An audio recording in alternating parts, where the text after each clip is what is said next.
Selamat pagi dan shalom. Kita berjumpa lagi lewat Renungan Harian Toraya, edisi Selasa 21 Februari 2023.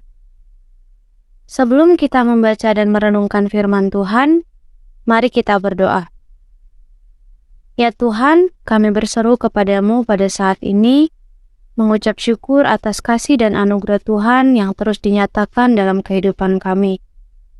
Pada saat ini, kami akan membaca dan merenungkan firman-Mu. Berikan hikmat kepada kami, sehingga kami mampu memahami firman-Mu dengan baik. Di dalam nama Yesus Kristus, itulah Tuhan dan Juru Selamat kami yang hidup. Amin. Bacaan firman Tuhan pada hari ini dari Mazmur 78, ayat 1-4, yang berbunyi demikian. Pelajaran dari sejarah. Nyanyian pengajaran Asaf. Pasanglah telinga untuk pengajaranku, hai bangsaku, sendengkanlah telingamu kepada ucapan mulutku.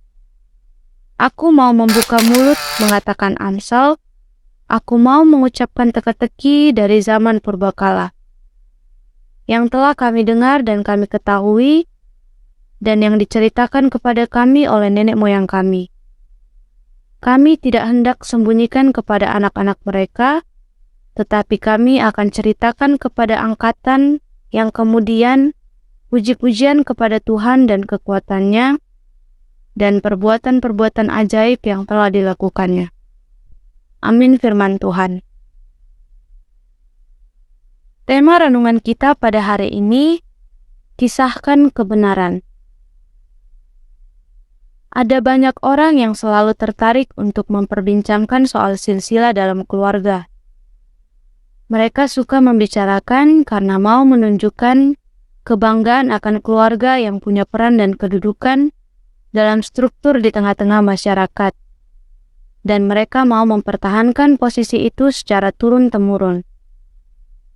Mazmur 78 ayat 1-4 berisi pesan pemazmur untuk mendengar dengan sungguh-sungguh dan belajar baik-baik dari sejarah nenek moyang mereka.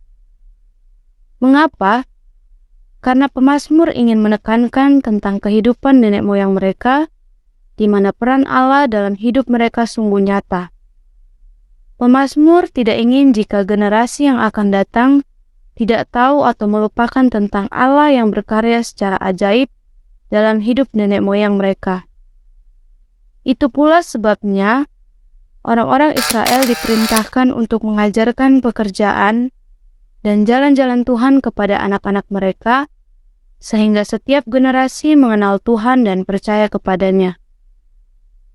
Kita mempunyai kewajiban yang sama seperti yang dilakukan Daud dan bahkan orang Israel pada umumnya, untuk senantiasa menceritakan kepada generasi kita tentang perbuatan-perbuatan Tuhan yang dialami dalam perjalanan hidup kita.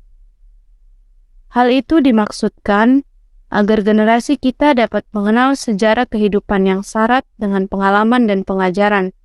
Bahkan, berbagai peristiwa yang pernah terjadi yang di dalamnya menyimpan banyak kenangan, baik yang pahit maupun yang membahagiakan, yang dapat menjadi pelajaran.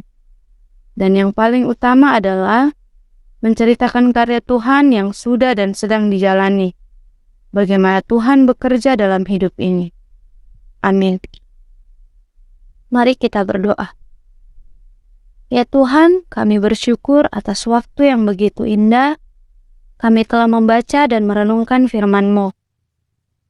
Kami diingatkan firman-Mu untuk senantiasa mengisahkan kebenaran karya dan perbuatan-perbuatan ajaib yang Allah lakukan dalam kehidupan kami.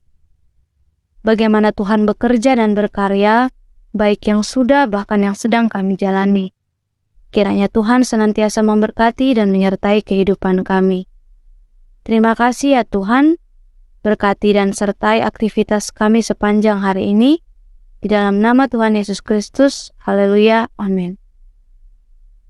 Selamat beraktivitas, Tuhan Yesus memberkati.